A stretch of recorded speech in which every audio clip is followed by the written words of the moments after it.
Dicen que es un método innovador, pero no es cierto porque empieza en el 1870 con Kilpatrick, así que muy innovador no es. Es una manera de organizar un centro de interés que tienen los niños y las niñas que quieren investigar. E investigas y luego lo cuentas a tus compañeros y compañeras. Distinguiría la forma de trabajar por proyectos puros, digamos, que tienen en infantil, con la que luego evoluciona a los primeros cursos de primaria y cómo acaba siendo al final de esta etapa de primaria, en cuarto, quinto y sexto sobre todo. La idea es que los niños tengan más fuentes y más recursos y podamos respetar sus ritmos, ¿no? Y no homogeneizar a todos. Tiene 4 fases. Fase de motivación, fase de qué sabemos. Pues es imposible pensar, o es imposible que suceda, que cualquier tema, sea el que sea que abordemos en un proyecto de trabajo, los niños no sepan nada sobre él. Seguro que saben cosas. Algunas ciertas y otras que no lo son. Porque hay quien piensa, por ejemplo, que la luna sabe a queso. Bueno, pues eso es lo que él piensa sobre, lo que él sabe sobre el proyecto. Entonces, lo primero que hacemos es recabar qué saben los niños y niñas sobre el proyecto que vamos a trabajar. Fase de qué queremos saber. Después del que queremos saber, investigamos para saber lo que queremos. Y la fase de qué hemos aprendido con ese proyecto. Después de la investigación, confrontamos con lo que sabíamos, que lo habíamos apuntado, o creíamos que sabíamos. Y es ahí cuando validamos las afirmaciones que habíamos hecho al principio, o cuando sabemos que lo de que la luna sabe a queso es una licencia poética, pero que en realidad no sabemos a qué sabe, ¿no? Entonces, validamos o no las hipótesis que habíamos establecido.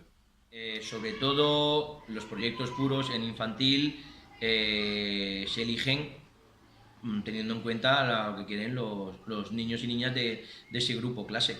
Pues los proyectos los eligen las niñas y los niños. Entonces, ellos eligen un proyecto, empezamos a hacer una lluvia de ideas, pues pueden salir 30 ideas diferentes de proyectos diferentes y poquito a poco vamos haciendo una criba con ellos y con ellas. Qué proyectos pueden dar más juego, qué proyectos podemos hacer más cosas en el cole, qué proyectos no se han hecho otros años y tenemos como más novedosos.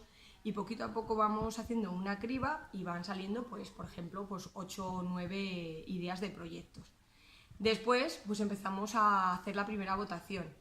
Pues hay que levantar la mano y si nos dicen, pues entonces decimos un proyecto que queremos y cuantos más niños quieren ese proyecto es el que decimos.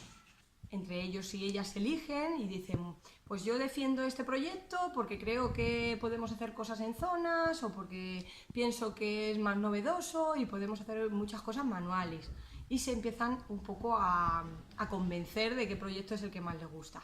Luego, en primaria, debido a lo concreto del currículum para cada nivel, los proyectos que se suelen elegir normalmente tienen que ver con ciencias. Pues te puede decir la profe o el profe 2 proyectos y tú puedes, de sociales y naturales, y tú puedes elegir el que más te guste. Y también, o más proyectos y tú los eliges. Entonces, aunque se intenta que se impregnen las otras asignaturas, a veces no resulta fácil. Y bueno, pues la elección ya a lo mejor está un poquito más condicionada por los contenidos que hay que trabajar en estos cursos, ¿no? En primero, segundo, tercero. Y verdaderamente en quinto, sexto, en cuarto también, en este segundo ciclo, digamos, actual, al que podríamos agrupar estos 3 niveles,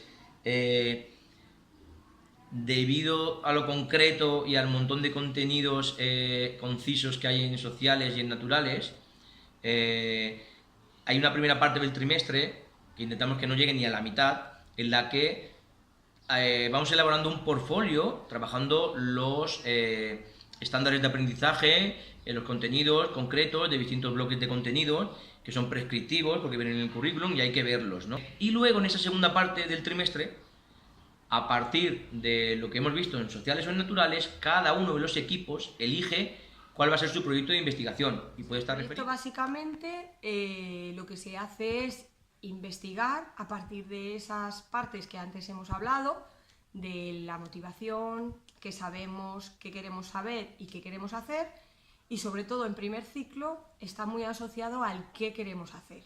Si por ejemplo quieren hacer un castillo, pues para hacer un castillo tenemos que investigar sobre cómo son los castillos, cómo son sus paredes, si tienen ventanas, quién vivía ahí, qué ropajes llevaban, en qué época se hacía, si tenían luces, si no tenían luces. Entonces, a raíz de esa investigación del qué queremos hacer, se van planteando una investigación que se va realizando en las zonas, que son como los rincones de infantil, y poquito a poco pues se va avanzando. Y no solo, como muchas veces estamos ahora acostumbradas a buscar en Google, en Internet, en Wikipedia, o sea, hay otras fuentes. O sea, fuentes de información pueden ser personas adultas, libros de texto, de editoriales, de colegios, que nos pueden servir. Nosotros en el cole los utilizamos para eso precisamente, como una fuente de información. Libros de consulta, pues de animales, atlas, diccionarios, incluso juegos educativos que tienen que ver con el tema a lo mejor que estamos trabajando.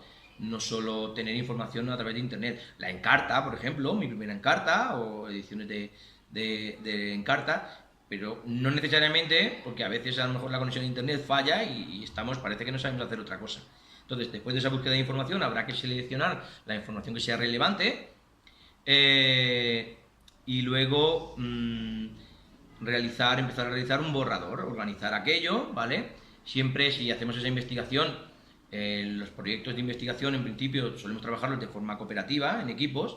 Entonces los 4 miembros del equipo, o 5 a veces, deben ponerse de acuerdo y repartir el trabajo, estructurarse, y bueno, organizarse de alguna manera y ponerse de acuerdo para seleccionar esos borradores, después hacer un proceso de mejora y corrección, no solo a nivel ortográfico o gramatical, sino bueno, también de contenidos, ¿no? Me falta esto, o hay que añadir lo otro, imágenes y demás, hasta llegar, nos consultan a los tutores y a las tutoras, a los alumnos y alumnas de prácticas que nos están echando una mano de la universidad, y llegamos a la fase de edición, que básicamente es pasar a limpio la información que tenemos. Pues elegimos el proyecto, nos lo dividimos en el grupo. De ahí cada persona investiga su parte, y puede ser en casa o en el cole. Después de investigarlo, lo exponemos en el grupo para practicarlo y después ya lo exponemos en clase, a toda la clase. Bueno, pues primero trabajamos por proyectos porque creemos en ello. Porque no solo las niñas y los niños aprenden de una manera significativa, sino que también generan unas herramientas de investigación que les va a valer para toda la vida. Esto nos permite jugar un poco con el currículum y darle más peso, más importancia a algunos estándares sobre otros que creemos menos importantes. Sobre todo pensamos que es una de las metodologías más motivadoras que existen. Que es muy divertido y que tenemos que aprender muchas cosas porque viene algo nuevo. Conseguimos que los niños trabajen entre iguales, el aprendizaje entre iguales, que es muy importante.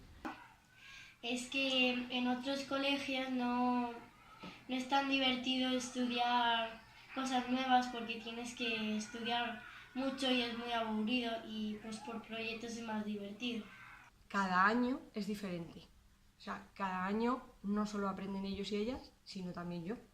Fomenta mucho la autonomía de los chicos y chicas en cuanto a su trabajo y los ritmos de aprendizaje. Es una metodología súper dinámica en la que integra a toda la comunidad educativa y siempre te sorprende.